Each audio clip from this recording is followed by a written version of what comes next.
American National is proud to support No Ceiling, helping to tell the stories of professional women. American National is dedicated to providing paths for leadership and advancement through the Women's Forum, a group of female leaders who provide encouragement, mentorship, and advocacy for American National female employees.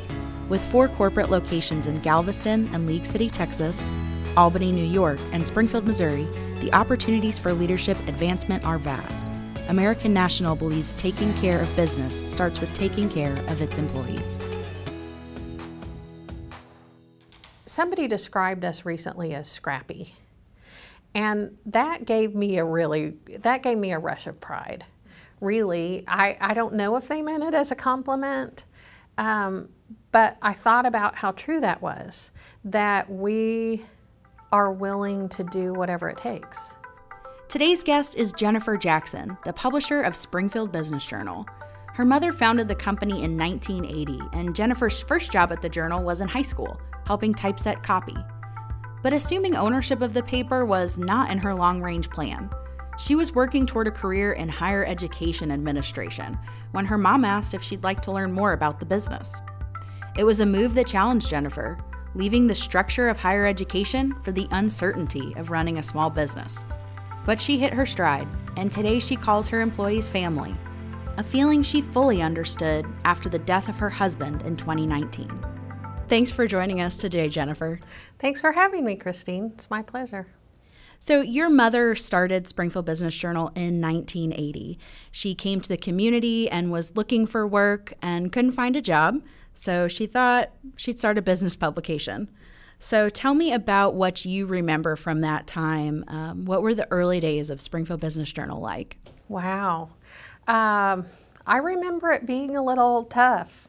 I was in 8th grade at the time, my brother a 9th grader, and my mother to that point had been a teacher, an 8th grade teacher in Tulsa, Oklahoma. And when we moved to Springfield, she was looking for a business journal so that she could look for work. That's what she relied on in Tulsa. And since Springfield didn't have one, I think that's where the idea was really born, was, hey, maybe I should do that. And in those days, I don't think she had a big startup bank. I think that she thought that, you know, skill was going to be enough. And so she did mostly do that by herself in the beginning.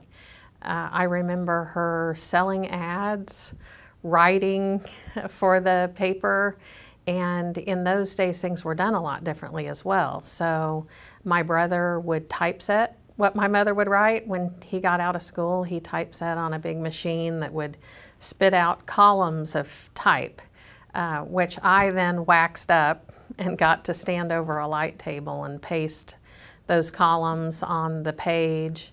But we saw my mother working really hard and really long hours.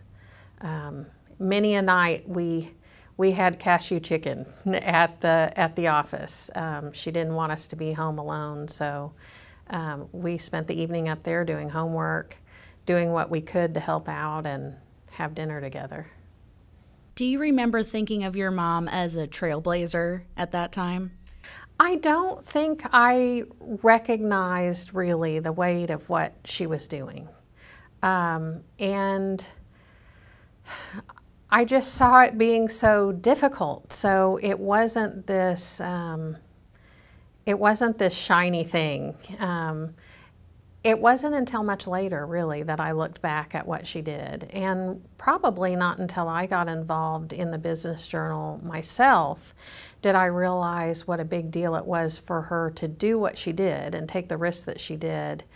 But the significance of doing that as a woman, I think that's when it really hit me. When I got into our industry association and realized I was surrounded by, you know, a bunch of men. All men, really. From SBJ Podcasts, I'm Christine Temple, and this is No Ceiling, a show that goes in depth with local women, sharing their journey to the top of their professions and the challenges and triumphs they faced along the way. They're rewriting the script on success and there's no ceiling.